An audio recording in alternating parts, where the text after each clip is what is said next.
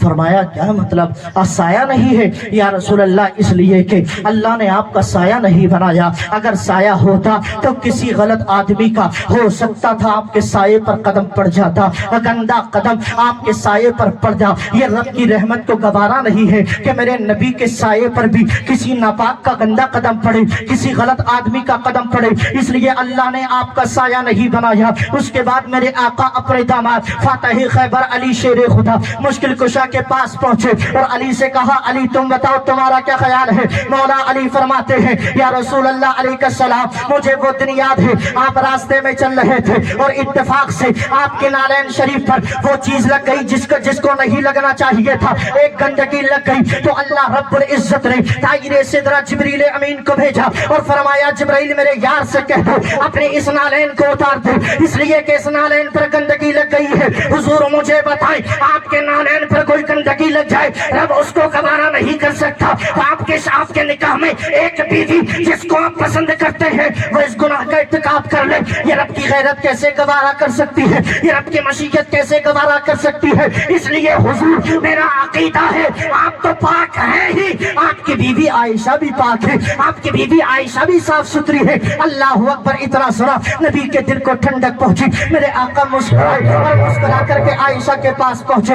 سیدہ عائشہ بے چین و بے قرار تھی۔ میرے آقا نے عائشہ سے پوچھا، عائشہ بتا تیرا کیا خیال ہے؟ دنیا یہ کہتی ہے، دنیا کا یہ خیال رکھتی ہے، دنیا کا نظریہ یہ ہے، عائشہ تو بتا تیرا کیا خیال ہے؟ سیدہ عائشہ عرض کرتی ہے، یا رسول اللہ، اگر میں یہ کہوں کہ میں نے یہ کام نہیں کیا تو کوئی مانے گا نہیں، اور اگر میں یہ کہہ دوں کہ کیا ہے تو میں نے کیا نہیں، اس لیے میں کچھ نہیں کہتی، میں یہی کہتی ہوں جو یوسف کے باپ یعقوب علیہ السلام نے کہا تھا، فصبر جمیل واللہ المستعان علی ما تصفون۔ اس آیت کریمہ کو پڑھا اور آپ پیٹھ پھیر کر کے بیٹھ گئی۔ اسی درمیان اللہ رب العزت نے قرآن کی آیتوں کا نزول فرما دیا، اور سرکار علیہ السلام کے سینے مبارک پر ایک دو آیت نہیں بلکہ درجنوں آیت نازل فرما کر کے یہ اشارہ فرمایا اور یہ واضح اعلان کر دیا، اور پیارے نبی تیری بیوی عائشہ کوئی غلط عورت نہیں ہے بلکہ پاک اور صاف عورت ہے، وہ پاکیزہ عورت ہے، وہ تو ایسی عورت ہے کہ اس کے دامن سے وابستہ ہو جائے اللہ اس کو بھی پاک بنا دیتا ہے، اس کو بھی سترائی عطا فرما دیتا ہے، اس کو بھی صاف فرما دیتا ہے۔ یہ سیدہ عائشہ رضی اللہ تبارک و تعالی عنہا کی زندگی ہے جس سے یہ نتیجہ نکلتا ہے، جس سے یہ پتہ چلتا ہے زندگی کا ہر فیصلہ سیرت مصطفیٰ کے مطابق ہونا چاہیے، زندگی کا ہر فیصلہ نبی کی زندگی کو سامنے رکھ کر کے ہونا چاہیے۔ اللہ تبارک و تعالی ہمیں سیرت مصطفیٰ پر عمل کرنے کی اور سیرت مصطفیٰ کو اپنانے کی توفیق عطا فرمائے۔ مولا تبارک و تعالی اس شادی میں بے پناہ اپنی رحمتوں کا نزول فرمائے، اور مولا ان کو بہترین زندگی نصیب فرمائے۔ سبقت لسانی لا علمی کی وجہ سے خلاف شرع کوئی جملہ نکل گیا ہو، رب کی بارگاہ میں توبہ کرتا ہوں، استغفر اللہ ربی من کل ذنب و اتوب